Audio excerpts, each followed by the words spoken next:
Okay, right. Okay, so we were on the clipboard, and remember I showed you how to look at the clipboard.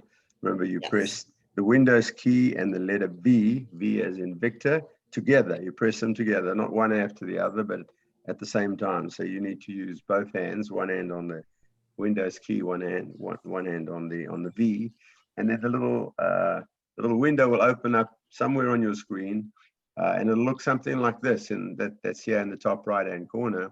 Right. And that is the clipboard. It shows you 2 or 3 entries.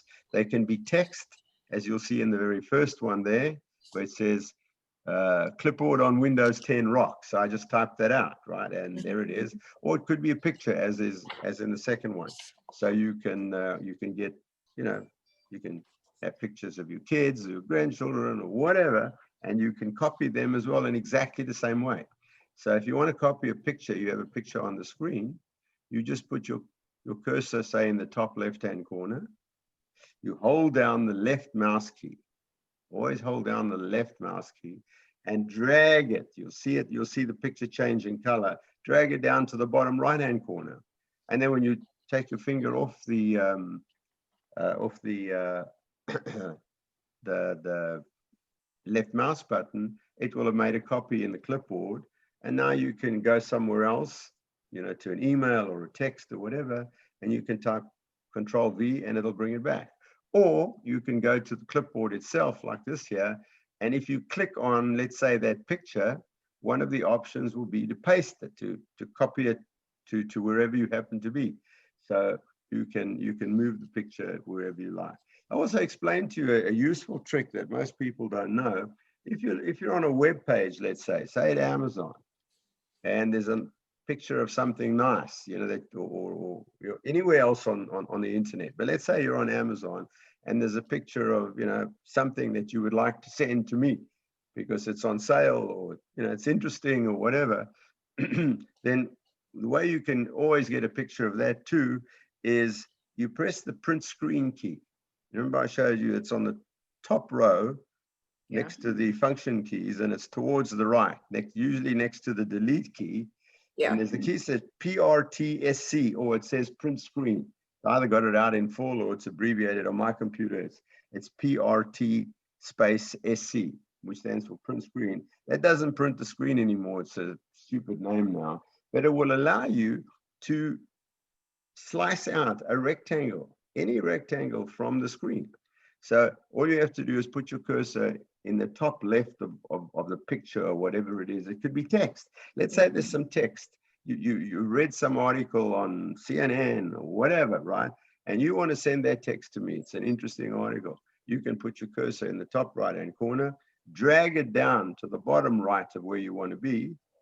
And then once you lift your finger from the left mouse button, it will have copied that picture to the clipboard, which is very, very useful. So now you have the ability with this little clipboard to move data around, right? To move data from, which is really clever if you think about it, because one app like your email and a different app like, let's say Microsoft Word, they don't talk to each other. They're completely different. They're like two people socially distancing, right? And the clipboard is a way of somebody, so I'm socially distant from you, but I can wave to you now, right? The clipboard is like that. You can wave from one information from one app to the other, which is very clever, very useful. I use it all the time. So there we go, right? And you asked me the question, how many items can you have in the clipboard? And the answer is it's unlimited, right? Many as you like. Not good to have too many in there, because after a while you won't be able to find anything. But I don't even bother to delete it. I delete stuff from the clipboard, once a month or something like that. Once a month, okay. Whatever, just you go in there and just delete them all. Just click, click, click, delete, delete, delete, delete, delete. Just delete as many as you like. But if you leave them there, it doesn't do any harm at all. You've got plenty of place in your computer. It's not wasting a lot of space, right?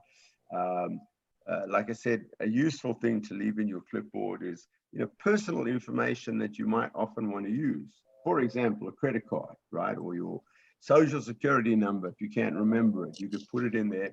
It's pretty safe because A, nobody's going to know it's there. And B, nobody's got access to your computer, right? You'd have, if I wanted to be able to do, scam you on that, I'd have to get physical access. I'd have to get into your house and get to your computer. In which case you'd be in big trouble anyway, right?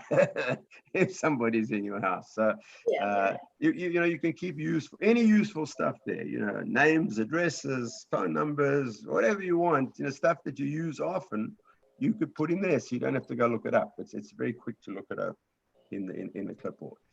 And so and the items in the clipboard, either there are two versions of the clipboard, it depends which one you've got. Either you've got a little X, you can see the one I've got here, you can see the little X in the top right-hand corner, or next to clipboard on Windows 10 rocks. You can either press that, and then in the latest version, I think they changed it slightly, there's 3 dots.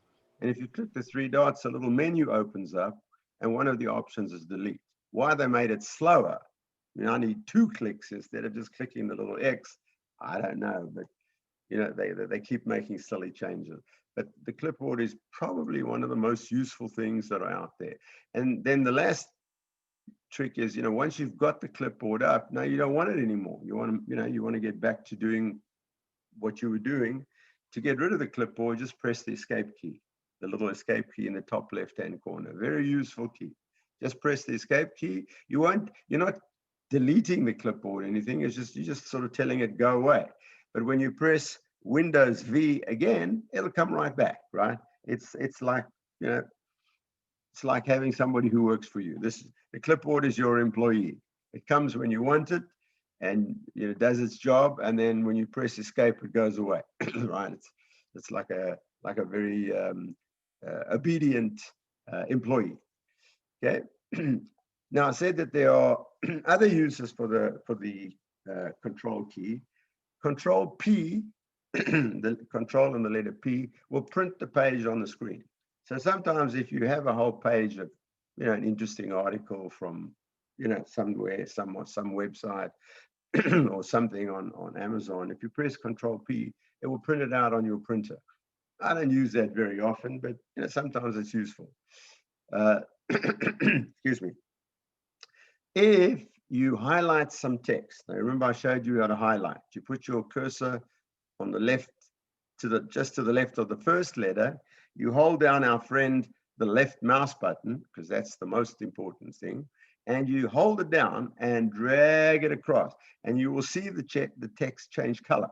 It'll either go, on some machines it goes blue, and on some it becomes white on black instead of black on white. It reverses. Either way, you'll know what text you've highlighted. If you go too far, you can just go back again and it will unhighlight what you went too far.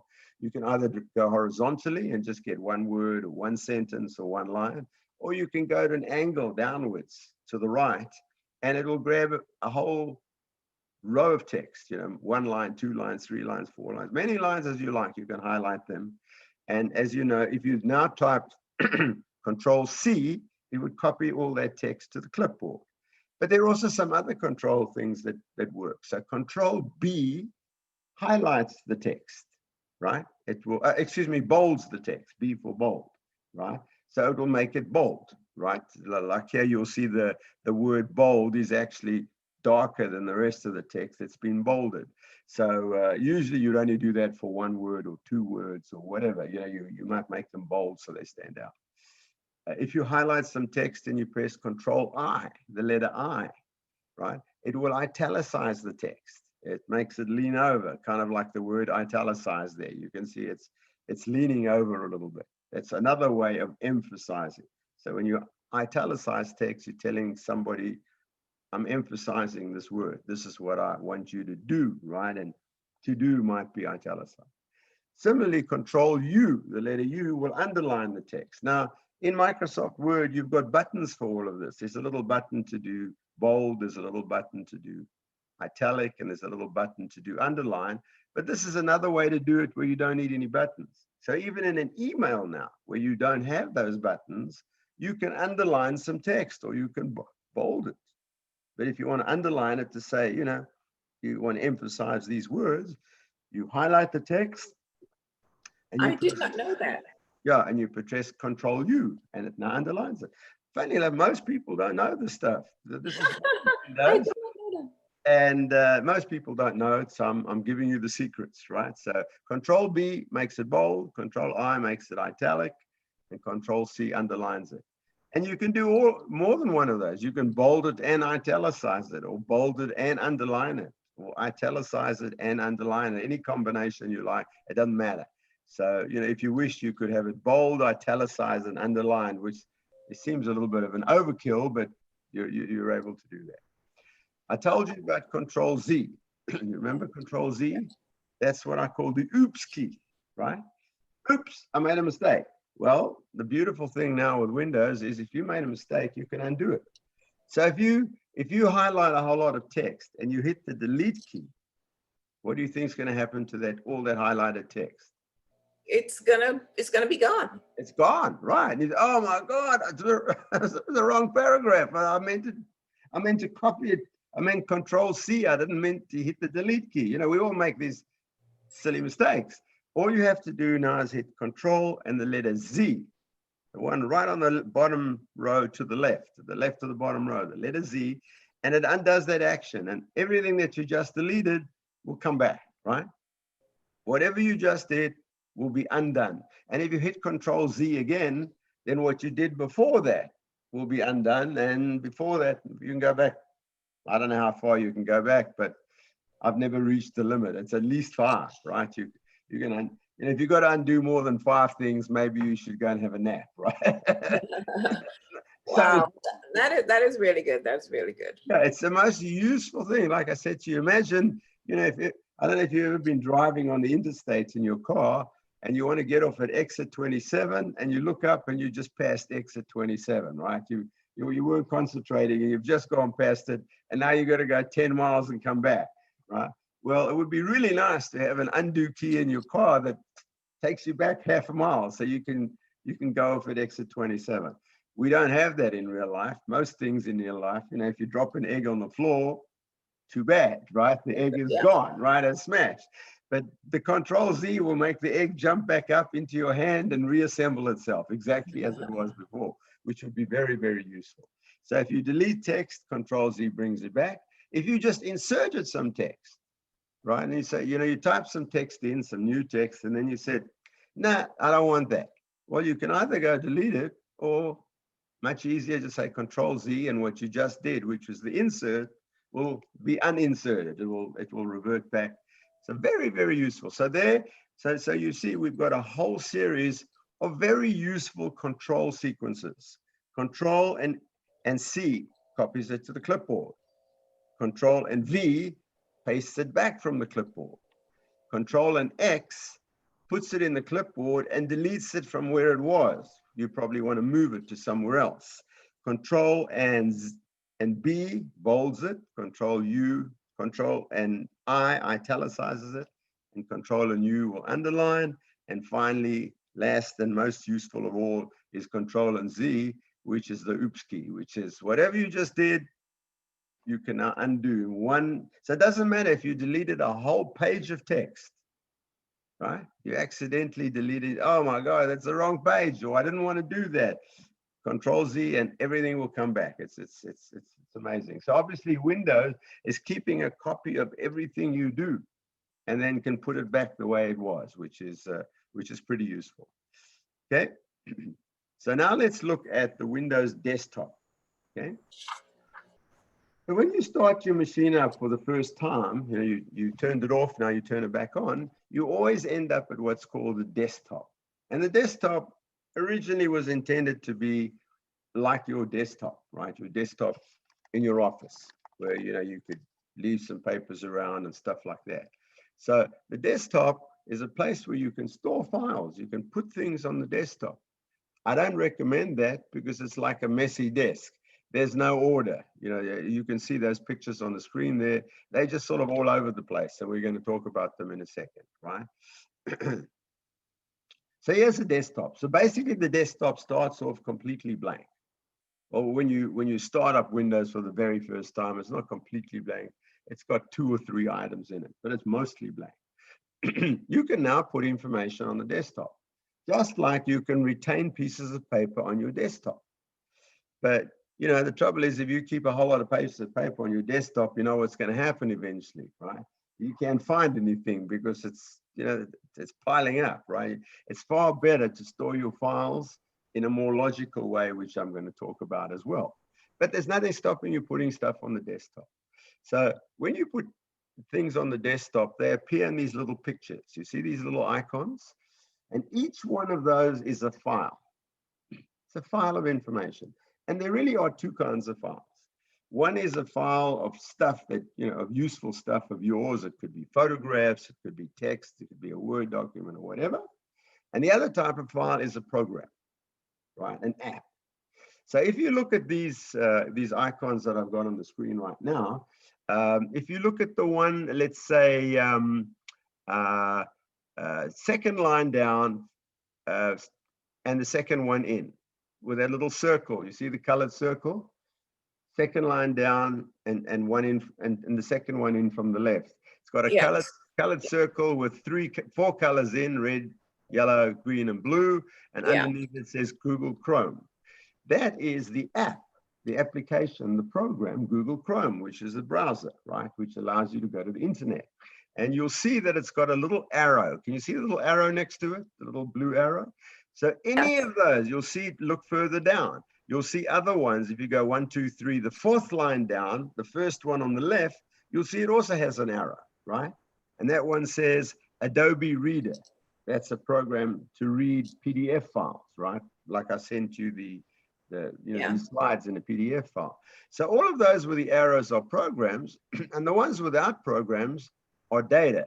So for example, 1, 2, 3, the fourth line down, which is the Adobe line, but the third one from the left, you see the big W?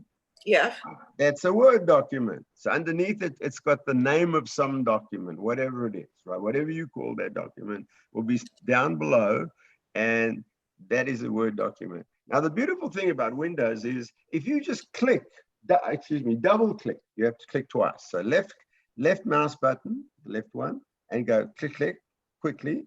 If you double click, it will open up Word and open up that document for you. You don't have to go and find Word and start Word up and then load the document into Word. Just by double clicking on it, Windows is smart enough to say, Pamela wants to read this document.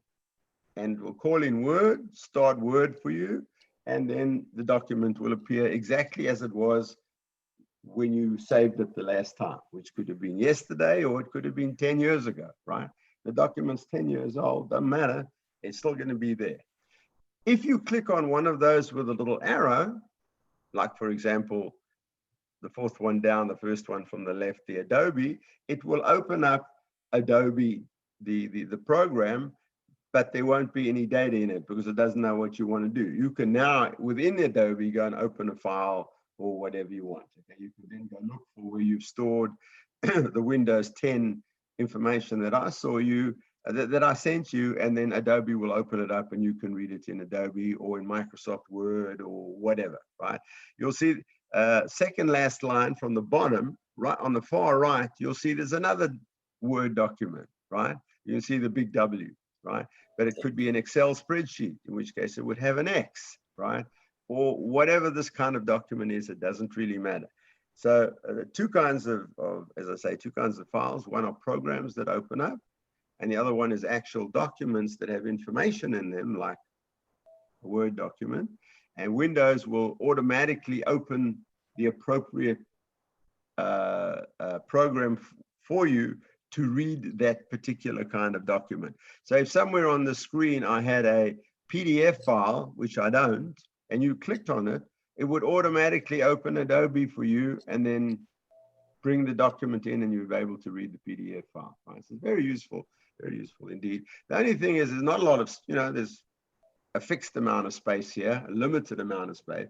So once you filled it up, what would you do now? You can only have, I don't know, maybe 100 files there, but you've probably got far more than 100 files on your computer. So there's a better way to store information. So this is available, but not fully recommended. Now, more important, sorry, did you have a question? No, I said, okay, I understand. Yeah, so more important actually than the desktop itself is that bottom line. And you've probably seen on your computer, you have this bottom line, And these little pictures start appearing in the bottom line. You know, as you work, the pictures appear and then they disappear and then they come back again. You might have wondered, what is that bottom line? And that bottom line is called the taskbar. So you see it says taskbar in the middle. It's a stupid name. All it means is those are all the programs that I currently have open, right? So on my computer, I might have 15 programs open at any instance in time. I don't generally suggest you do that. It's not a good way. So you might have 1 or 2 or 3 or 4 programs open. You might have your Word document open. You might have your email open. You might be on the browser, on Amazon. You know, 3 or 4 is enough, right? But you can have as many as you like. So you can see there are a whole lot of little icons. The first one on the left is Microsoft's Internet Explorer browser, that one that looks like an E. Next to it is a sort of funny thing with an orange circle. That's a different browser called Firefox. Next to that, you can see is the circle with the 4 colors. That's the Google browser. So they're all open and sitting, waiting for you to come to them, right? Next to them is something that looks like a little file folder. We're going to talk about that in a few minutes. That is it's called Windows File Explorer. It allows you to look at all the files on the computer, right? And so on and so on. So you can have as many as you like there. And so all you have to do now, let's say, for right from this point, I would like to go back to whatever I was doing in Chrome, right? The little one with the 4 colors, right? To get back to what I was doing in Chrome, all I have to do is put my cursor on that little circle, right? And double click. Mm-hmm. One click or 2 click doesn't actually make any difference. And instantly it'll take you right back to there, right? Okay. And then after I'm finished working in Chrome, perhaps I want to go to my email, right? And so one of the icons in there would be my email, and you can click that. So that bottom line stays there all the time. If you then clicked on the email, it would just jump straight from where you were in the Word document to email. You haven't lost your Word document. It's still sitting in the background, right? And so you could have as many of these programs open as you like, and you can hop between them as you wish. You can work in Word, you can work in your email, you can go to the web and ask questions of Google or whatever, right? All simultaneously. It's really very, very clever, very simple, very elegant, and very powerful. So how do I get to that program on the far left on the bottom line? Looks like a blue E, which is Internet Explorer, which is now obsolete, but it's still around. Microsoft has moved on to a new version. But if I wanted to go back to whatever I was doing in Internet Explorer, just put my cursor on the little E on the bottom row and double click, click, and it'll jump instantly. It'll be, in a 1/10 of a second, Internet Explorer will now open up exactly where you were before. You were at Amazon, or you were at the New York Times, or you were at Walmart buying stuff, or whatever you were doing on the internet, that's what'll open up again, right? And then when you click on another one, let's say I clicked on the 4th one from the left, which looks like the little file folder, then it'll instantly bring up, in that case, File Explorer, and essentially whatever you're looking at goes back to sleep. So all of those apps are running at the same time. They're in your computer, but all of them are asleep except the one that you are currently working with. Got it? And my desktop, this is just an example of what a desktop would look like, but mine would be more personalized depending based on what I use. Exactly. You might have pictures of your grandchildren on the desktop, or Word documents that you've written, or whatever you want, right? This is specific to you, right? So this is just an example. In fact, this isn't even my desktop. It's just an example that I created, but my desktop doesn't look exactly like that. But I haven't got a lot of stuff on my desktop because, it makes it hard to find stuff. It's like a pile of paper on your desk, right? There's a better way to do it. And the better way to do it on your desk is to file it away, right? And that's exactly what we're going to do. We're going to put stuff into file. So we've got the taskbar. If you look on your computer as well, in the bottom right-hand corner of the taskbar, you'll see there are a few little tiny, sort of almost hard to read, almost illegible little, very small icons, and that's called the Action Center, right? And that's where you look at things like your volume and whether you're online to the internet and stuff. And we'll talk about that in more detail in a few minutes as well. So that bottom line is very, very useful, right? First of all, it's all the programs that you want. Secondly, it's telling you, this, whether your battery's charged up and how strong your internet signal is and stuff like that. Because sometimes you try to go to internet, you want to go to Amazon and it won't go there. You get some stupid error message. Well, it could well be that your internet's gone down, right? And that the taskbar will actually show you that you haven't got an internet signal, right? Or maybe you're in a place where the signal's not very good, right? That will tell you. And don't worry about it. We're going to go see it more closely in a second. So here we go. Let's look at the Action Center. So there are actually 4 little useful icons in the Action Center. Let me go back one slide, and you'll see there are these funny little pictures, and then to the right of it, it says 7:24 p.m. and it's got the date underneath. Can you see that? On the screen there right now? Okay. Yes. Now your one will obviously have the time now and today's date, right? Okay. So that's, if you click on that, the calendar opens up. So a little calendar opens up and you can look at the date, you can go forward and back in over the months, and it'll tell you exactly what the time is, and the computer will keep exact time, right, all the time. If for any reason the clock in the computer is wrong, you can click on that and you can change the time, right? So let's say you go to a different time zone, right? You can click on that and say, I'm now in California, so it's not 11 a.m., it's only 8 a.m., and you can reset it to 8 o'clock, right? So that's the first one. The other, and then there are 4 other little icons, which I'm going to talk about now, or 3 other little icons. So first of all is the date time icon. Try it on your computer now. Double click on the calendar, or that where it says the date, and you'll see the little calendar pop up. Okay. You see it? No, I have a white.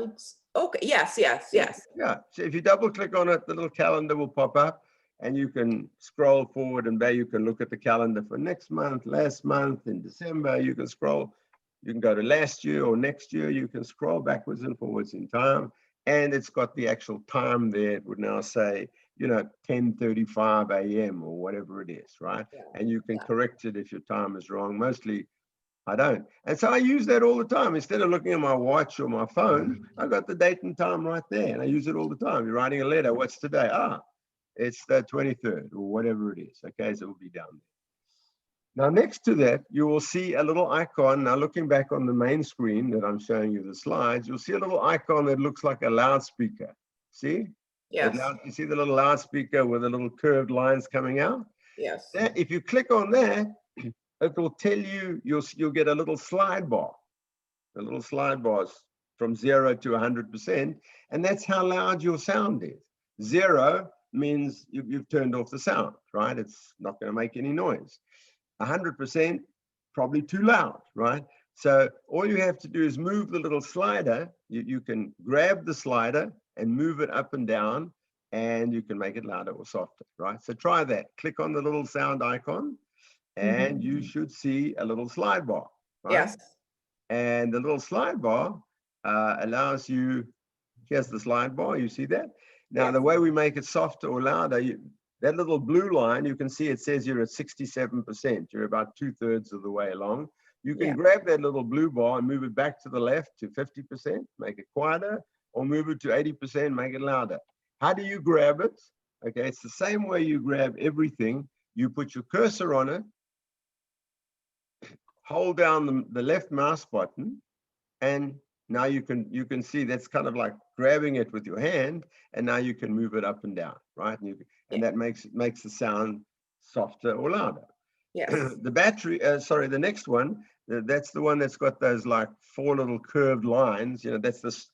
You remember on your phone, you've got bars. This is for some reason they don't use bars. They got these little circles. So you can see on my screen, I've got, I don't know, 4 circles there. That's a very strong signal. If there was only 1 circle, it means your signal's very weak.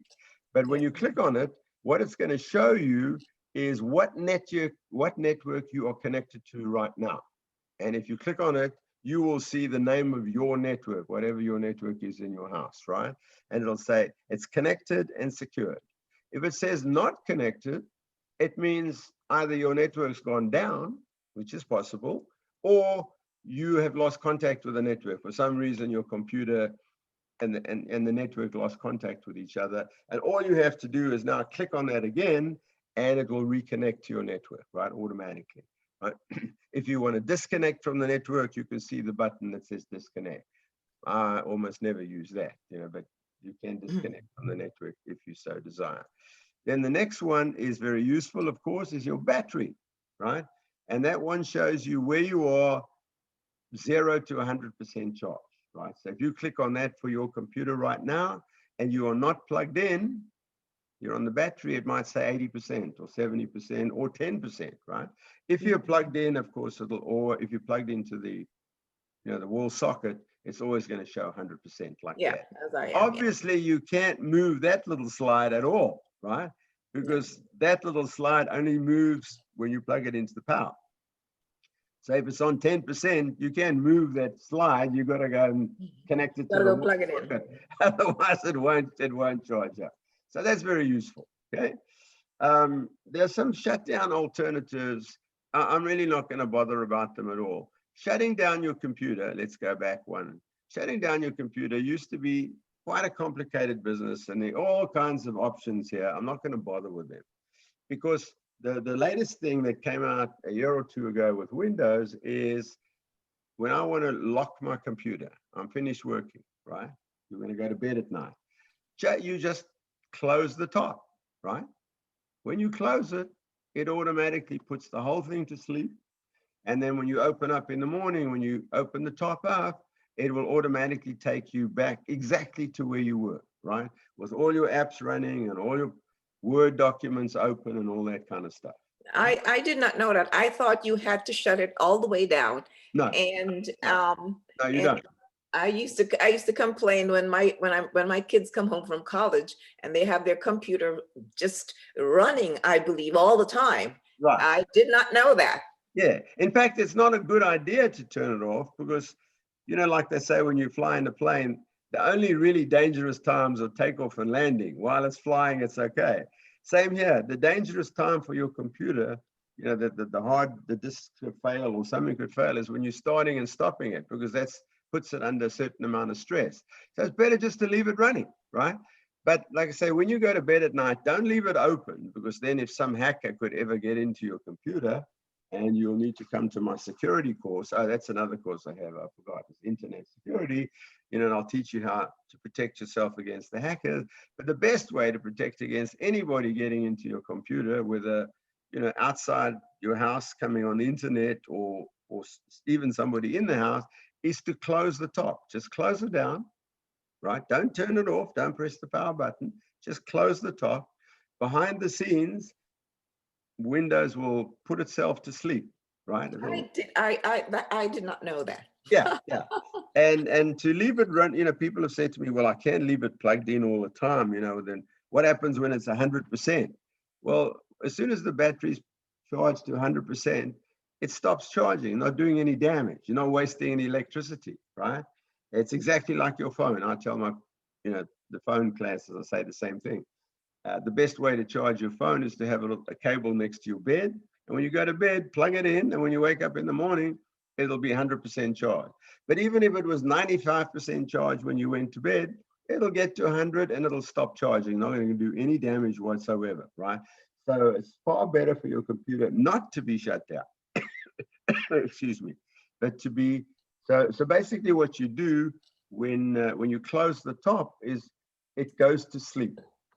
Okay. Kind of like when you go to sleep, when you wake up in the morning, 8 hours have passed, but now you remember exactly what you were doing yesterday afternoon. If you're baking a cake or doing something, right? You wake up and you carry on from where you left off, right? You don't have to sort of check your calendar to find what you were doing yesterday, right? You remember it. Windows is the same. As soon as you open it up, well, it'll ask you to put your password in. In other words, if I come to your house and and your computer's closed and I open it up and I want to snoop around your computer, it's first going to say, what's the password? It wants to keep people out who shouldn't see your information. So it'll ask you for the password, which is fine. You only do that probably once a day or twice a day. And then you put in the password, and not only can you now continue, but everything's exactly where you left off. It's exactly, imagine you were writing a note on a piece of paper and you got halfway down the page and then you went to bed and you left the piece of paper on the table. When you come back in the morning, the piece of paper is going to be exactly there with whatever you last wrote in the middle of the page, right? And you can carry on writing. Same here. The Word document will open exactly where you were typing, right? You don't even have to finish a sentence. You can just close it off and go to bed and come back. Or if you have something else to do, you're going shopping, right? You're going to the Kroger, just shut the computer down by closing the top. Doesn't shut it down, it just puts it to sleep. And when you come back, you open it up, key in your password, and you carry on right from where you left off. Yeah, very useful. I didn't know that. Yeah. Well, that's why you're here at this course, to learn all this cool stuff, right? Okay. So, like I said, there's a whole lot of ways of shutting down the computer. I really almost should take these slides out because it's hardly worth the trouble anymore. They're more complicated things to do. Forget about it, right? Just close the top, right? Close the top. Okay. So, storing your data, right? This is the important thing now. Where do we store our data? So I said, it's not a good idea to store your files and everything in those cute icons on the desktop because it's not properly organized. It's even worse. For some reason or another, the few things I have on my desktop, I've sort of got them organized into some, order that I want. When Microsoft updates the operating system, and that will happen, a couple times a year, they'll give you an update to Windows. For some reason, they rearrange all the icons on the desktop. It rearranges them all into some arbitrary random sequence. It's not in alphabetic sequence. It's not by date. It's not by, I don't know. They're just random. And you think, why do they do that? I don't know, right? But I don't want them to do that because if I've arranged it in a particular way, there's a reason for it, right? That's how I want it to be stored. So better not to use the desktop. And so here we're going to talk about the Windows file system. So Windows stores information on or in disk drive. So there's a disk drive on your computer. It's like a little small LP record about, I don't know, 4 inches across, right? Much smaller, even smaller. Remember the old 45s? It's about half the size of a 45 even. And it's sitting inside your computer. In fact, if you put your ear to your laptop in a quiet environment, you can actually hear the disk, and it's spinning around like a turntable, but it's spinning very fast, about 5,000 revolutions a minute. It's going round, round, round, round. And the information is stored magnetically on the disk. So the computer writes onto the disk magnetically, and that's where your permanent information is. That information is always there. So even if your power failed on your computer and your battery died, the information is still on the disk, right? It's always there and you can always recover it. If your computer broke down, suddenly it wouldn't work anymore. As long as you could take it to a place and they could take the disk drive out and put it into another computer, they could still copy all your data. So you've done a good job, you've made a backup, but it's unlikely that the disk drive will fail. So if your computer dies on you, can't say for sure what's going to happen, but the likelihood is that the disk drive will be fine, right? Okay. The computer itself, what we call the processor, might die because it's old, but the disk drive, they just unscrew it, put it in another computer, and they could copy down all your data onto the new computer. And the disk drives are named with a single letter and a colon. So they start at C, D, E, F, all the way to Z. C colon, D colon, E colon. So that's a lot of disk drive. The reason it starts at C is in the good old days, I don't know if you had a computer in the good old days when we had floppies. You remember we had the floppy disks? There were 2 floppies, and the one was the A drive and the other one was the B drive, right? So now today, when we don't have floppies anymore, they still, they've kind of retired those 2 letters, like they retire a baseball player's number. Oh, okay. When he retires, they've retired those 2 letters. We don't have the A and the B anymore. Why, I don't know. And it starts at C. In fact, Okay. in most cases, like your computer, you only have one disk drive, is the C. That's all you need to know. So Okay. the C drive, the letter doesn't mean anything. It's not an abbreviation. It's just See. the first letter, right? And if you had two drives, the next one would be the D drive and so on, all the way to Z. So you're going to have a whole lot of drive. It's very unlikely that you'll ever have more than one or even perhaps two drives, right? So your drive is called the C drive. And so that simply means all the information, when you write it, when you save your Word document, it's written to somewhere on the C drive. And the C drive is very large. It's got a lot of space. It's got more space in than you're probably ever going to use in your entire life, right? Even if it's 10 years old, you probably haven't filled it up more than half, if that, right? Unless you're making hundreds of movies. Movies would fill it up very fast. But if you're not making hundreds of movies, then your Word document is, it's like a drop in the bucket. It's nothing. So you'll never use up all of your C drive. Now, one thing that is using up a lot of your C drive, a lot of the space, is Windows. So Windows itself is a very big, complicated piece of software, and it's using up a lot of space. But that's just part of the furniture, right? You don't care, right? You don't care. You don't have to know anything about Windows. You don't need to know where it is or how it works, other than what I'm teaching you. What's happening down on the disk drive is like the engine of my car. I know there's an engine in there, but I have no idea how it works. I don't know how to fix it.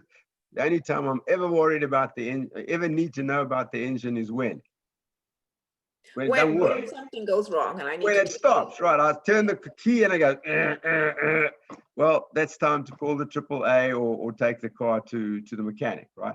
Other than that, as long as it starts up, I don't care about the engine. Same here. You don't really care about Windows itself. So it's using a lot of space because it's very complicated and it's got a lot of programs and fancy schmancy stuff. You don't care about it. So that's just kind of wasted, quote unquote, space on your drive, but you're not even aware of it. You don't even know it's there, right? And there is a file called Windows on your computer. Don't mess with it, right? That's like sticking a knife or something into the engine of your car to see what'll happen. Not a good idea, right? If you don't know what you're doing, stay away from the engine, right? You may hurt yourself or you may hurt the engine, right? Now, there are two kinds of disk drives. One is an actual hard drive. They call it an HDD, a hard disk drive. And it's physical, it's hard, like I just told you. It's like this little device and it's spinning very fast. And if you put your ear near just below the keyboard, depends on your computer, it may be on the left or the right, you can actually you'll hear a whirring sound, like a high-pitched whine, and that's the disk drive rotating. And that's another reason why you shouldn't turn your computer off, because when you physically turn it off, it turns off the disk drive. And so the disk drive slows down to 0, and then when you start it up again, it starts up. And like I said, with the airplane, the dangerous time is takeoff and landing. Same here. When it starts again, it could break. That's when it can break. While it's spinning, everything's cool. Nothing's going to happen to it. Yeah. It takes a while for my computer to even get started. Yeah. And you've got an old computer, so you've got probably a slow disk drive and a slow processor, right? But if that is a problem for you, then it's time to get a new computer. If that's not a problem, you don't mind waiting 2 minutes for it to start up, then what the heck, it's entirely up to you. If you're doing some important, critical business job and you really got to get going at 8:30 and you can't wait 5 minutes for this thing to start up, then you need to get a faster computer. But what I do is I just start my computer up when I do the occasional times that I do restart it, and I go make a cup of coffee. And when I come back, it's all ready to go, right? But most times, it doesn't matter to us how long it takes. But if it does matter to you, if you start getting, irritated, frustrated because it's taking so long, that's the time your computer is not going to get any faster. It's like, you've got an older car and it ain't going to do 120 miles an hour, right? But if the car can do 30 miles an hour and that's all you need to get to Kroger, then why buy a new car, right? Yeah. That's the same point. There's also a different kind of drive, and that's called a solid state drive. They call it a USB. It's like a USB drive. but it's in your computer and it's called a solid state drive. So you know what a USB, what a thumb drive is, right? Yes. You know, those little ones that you can plug in. Those are also very useful for storing, backing up information, because a thumb drive doesn't cost very much. You can buy them literally at the checkout at Kroger. They got thumb drive, and you can get a 16 gigabyte thumb drive for, $10 or $5 or something. And if you plug it into one of the open ports, one of the USBs at the side of your computer, you can now write information. That's an example when the D drive would appear. So if you plugged in a USB, Yes. it would suddenly become the D drive, because you've already got a C drive. So the next drive is the D drive. And so now when you write information, how do you tell Windows I want it to go on the D drive and not on my C drive? Well, you tell it, write it to the D drive, and I'll show you how to do that, right? But computers can also have a big, in my computer, I don't have a hard drive anymore. I have, like, inside the computer, I have a big thumb drive, much more space than a little thumb drive, but it's the same thing. And that's why my computer boots instantly. Within 20 seconds, the whole thing's up and running, right? Because the spinning drive, it takes a while. It's incredibly fast, but relatively slow to find the data. It's kind of like, imagine on an old LP, to find a particular song, you'd have to figure out which track it was and then put the head onto the track. But that takes a few seconds. But with the equivalent of a thumb drive, they call it a solid state drive. It's instantaneous, right? It's not searching across a disk drive. It's kind of, it's like your mind, it's sort of instantaneous, right? But that's all you need to know about the disk drive. So if you had another disk drive, you could have a solid state drive, which could be your D drive, and your C drive would be your disk drive. I actually took out my disk drive because it was too slow, and I copied everything onto a solid state drive. And so now my C drive is the solid state drive, right? But other than that, you don't need to care about this at all. It's useful to know that data is stored in bytes. They call them bytes. It's like the word bite to, bite an apple, but spelt with a Y. And it's a very old term created by IBM way back at the beginning of the computer era. And all a byte is, it means one letter or one number or one symbol, right? So the letter A or the number 9, or a symbol could be a comma or a period or a question mark or something. That's a byte, right? Now, modern disk drives store data in gigabytes. And the word giga is just an abbreviation for billion. Why giga instead of billion, doesn't matter, but it means billions. So your disk drive, if you've got, say, 30 gigabytes of storage, it means you can store 30,000 million characters. And that's probably about as much information as there is in the Library of Congress in Washington, right? And you can store that on your little computer on your desk, which is amazing. Now, you may not have quite so much storage because you've got an older computer, right? But it still doesn't matter. A billion bytes is a lot of information, as you can imagine. A billion, 1,000 million characters. The average book is only maybe 50,000 or 100,000 characters. And yeah, we're talking about 1,000 million, right? So you'll pretty much never run out of space. There's now a third kind of disk drive, and it's kind of a virtual disk drive. It's just an imaginary disk drive. And that's in the cloud, right? So now there's a thing called the cloud. And all the cloud means, it doesn't mean those fluffy white things up in the sky. The cloud means that you're storing data on someone else's computer, right? You're borrowing space on someone else's computer. And cloud storage is provided by all of the big guys: Google, Apple, Microsoft, IBM. They all have cloud storage, and the price is right, as I say. Most of these offer huge amounts of storage for free. So if you're on Google, for example, Gmail, right, like Gmail, you've got a Gmail account, they're storing all your emails for you, and that can be thousands of emails, and it doesn't cost you anything. Where is it being stored? It's in the cloud, and it's being stored somewhere on Google's computer, somewhere on Google's computers, right? Which means it's always backed up for you. They take care of the backup. And the amazing thing is they don't charge us for it, which is pretty impressive. So that's another way to store your data, and I'll show you how to do it in due course. That's the way to do it is to store your data in the cloud, and then when you get a new computer, you can just bring it back from the cloud onto the new computer. Now, can I ask a question? Now, Sure. once it was a little while ago, I had an iPhone and I took it to Costco to have pictures printed, and it was printed. Then about 6 months later, I took it there again to have some pictures printed. And when I came back, the person said, only these 4 pictures could be printed because all of the other things were in the cloud. All of the other pictures were stored in the cloud. And I said, I didn't authorize, Apple to do that. And the person said, well, that's where it is, in the cloud. So why didn't he just copy it down from the cloud?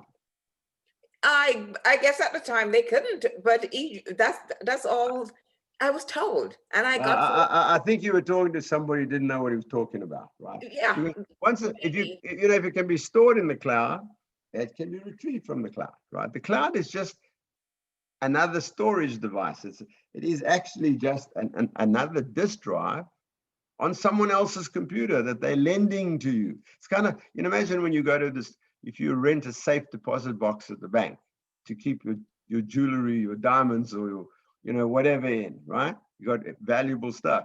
You can rent a box at the bank, which they will protect. They'll put in their storage in their big vault and so on. But it's your box. As long as you pay the rent every month, right? That box is your box, and you can put whatever you like in there, right? The cloud's exactly the same, except that the monthly cost happens to be 0, right? But they will allow you to store. So your phone could store into Apple's cloud, or your computer could store it in Microsoft's cloud, or Google's cloud, or IBM's cloud, all of the above. You can use all of them, right? So if you have Apple stuff in the cloud, just go to the Apple store and they'll show you how to get it down. Right? Oh, okay. That was a good time ago, and I just I just went like this and just left because I don't think I knew what he was talking about. Now, to get your data down out of the Apple cloud, you have to have your Apple ID and your Apple password. As long as you know the ID and password, you're okay. If you have forgotten your ID and password, it's still accessible, but it's a little more difficult, right? Because you got to prove who you are, and then they will give you a new ID or a new password, right? But you have to know your Apple ID and password. Well, I just read that. So I don't think he knew what he was talking about. Okay, so now on each of those drives, so let's say you've got a C drive, or if you use a thumb drive, and it's now the D drive, the thumb drive looks exactly the same to you as any other drive, which is wonderful, because the actual method of storage is quite different, but it's exactly the same to you. Just like I can drive a Ford or I can drive a Chevy, it's a completely different car, but they drive the same. They got the same pedals and the gear and the steering wheel and all that. Or even if I go to an Audi or some German car, they drive the same. Under the hood, they're all different, but we drive them the same. So the beautiful thing about Windows is whatever storage medium you've got, it looks the same to you. And the information is stored in files. So every time you create a document, like a Word document, that's a file, right? And you can name the file anything you like. The name can be way long. I think you can have like over 200 characters in the name. You can call it anything you like, right? Now, one thing that's important to know about a file name is at the end of the file name, right? Whatever you call the file, you can call the file, chapter 1 of my life, and you're writing your autobiography. Or you could call the file letter to so-and-so, right? You've written a letter to somebody. You can call the file whatever you like. At the end is a period, a dot, and then a type of file. They call it a file extension. And that simply tells Windows what kind of file it is. So for example, if it says docx, doc, that's a document. That's a Word document, right? Don't worry about the X. They added that in afterwards. Doesn't matter. But if it's an XLS file or an XLSX file, XLS is Excel, right? It's an Excel spreadsheet. That's what XLS stands for. It's an Excel spreadsheet. or it could be an MPG3 file or an MPG4 file. What is that? Those are video files, movies. The M stands for movie, right? Don't worry about the rest. It's a movie file. The file that I sent you with this material in is called a PDF, portable data format. Don't matter what it means. Windows knows if you click on a PDF file, it says, aha, I've got to open Adobe, right? Because that's what I need to read that file. If you have a docx file and you click on it, Windows says, ah, that's a Word document. I need to open Word, right? And so that's it. Files then can also be stored in a folder. So now, pretty much you know everything. That's the good news is that's about all there is to know. You've got files and you can store them in folders. So that's why in the top right-hand corner of the slide, you see something that looks like a good old manila folder, right? With a little tab on that you could write the name. Except that's just a picture. You don't really need to do that on Windows because it will arrange where these files are stored. It will take care of it. You don't have to worry about it. But files that have something in common, you can put into a folder. So let's say I have my tax documents. I would probably put them all into a folder called taxes or something like that, right? I've got all I'm writing a novel, right? I might, I might open a folder called my novel. And then I'd have a document in called chapter 1 and chapter 2 and chapter 3, whatever. Anything that you like. You can have a file of photographs of your children, right? And then inside that folder, you could have more folders. You could have subfolder for your first child and your second child and your third child, right? Or whatever you want, any way you like it. So files go into folders, and then folders can contain more folders, as many as you like. So they call those subfolders. And if that folder has another folder, it's a subfolder and so on. I don't suggest you go more than 2 or 3 levels down, otherwise it gets too complicated. But there's no limit on how many folders and subfolders you can put inside a folder, right? No effective limit to the number of files, folders, etc. Right? So if you've got 1,000 Word documents, Windows is perfectly happy with that. If you've got 2,000 Word documents, Windows doesn't care, right? And you don't have to bother, you don't have to know how it's stored or where it's stored. It's just that if you know the name of the file, you can always find it, right?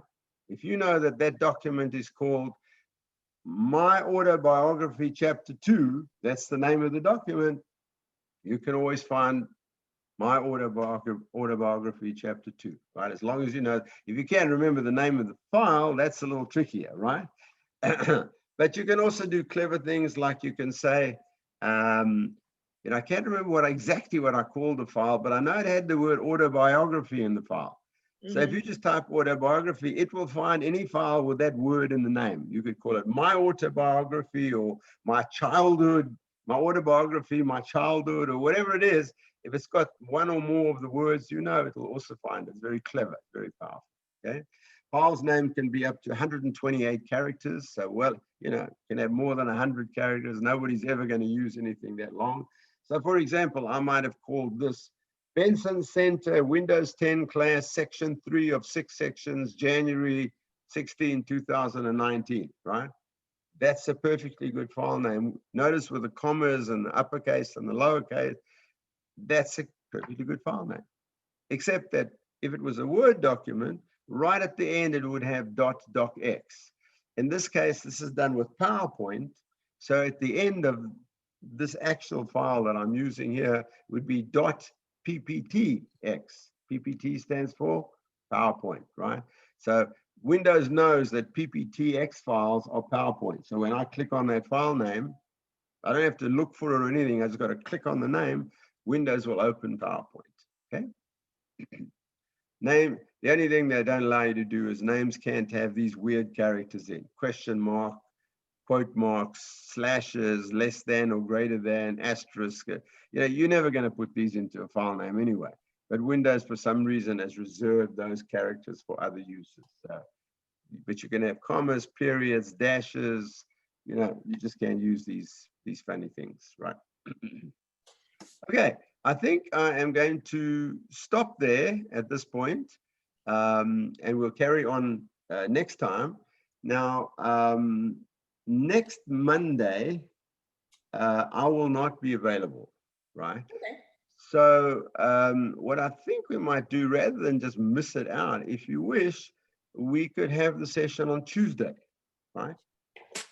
And I will tell Okay. Sharita, it's really, no, I don't even really need to tell Sharita because you're the only person who's actually paying up for the class. Someone else showed up last week. I got a message from Zoom. Someone showed up at like 11 o'clock or 11:50. No, not 11 o'clock, about 11:45. Someone showed up at 11:45 for this class. I think, the schedule says 10 o'clock. So coming at 11:45 is clearly a waste of time. So let's say that's the case, that we will not have it next Monday, but we'll have the class on Tuesday. I'll be happy to do All it right. on I'll write that down. That'll be fine. write it down, and I'll be happy to do that. So we don't lose out, because I think next week, I'm not sure, is it the last session or is it the third session? I can't even remember now. But whatever it is, we'll have it next week. And then we're going to be running this class again. So, I want you to practice some of these things that we've done and try I them will out. practice this week. Yeah, practice. It can't hurt you. That's the beauty of it. You can't do any harm. It's just, you need 30 minutes. Sign yourself 30 minutes. And we will be running the class again. So, if you want a refresher, often the second time you take the class is even better than the first, because you already know a lot of the stuff, right? It'll be familiar to you the second time around. But Yeah. really, the best thing is, if I'm going to be honest, people who are not familiar or comfortable with the computer and what every single thing means, you're a little bit nervous around it, and that's my case. So right, yeah, right, so. right. One gets a little nervous, but there's nothing much that can go wrong. That's the point. There's nothing much to go wrong. So I will see you next week. All right.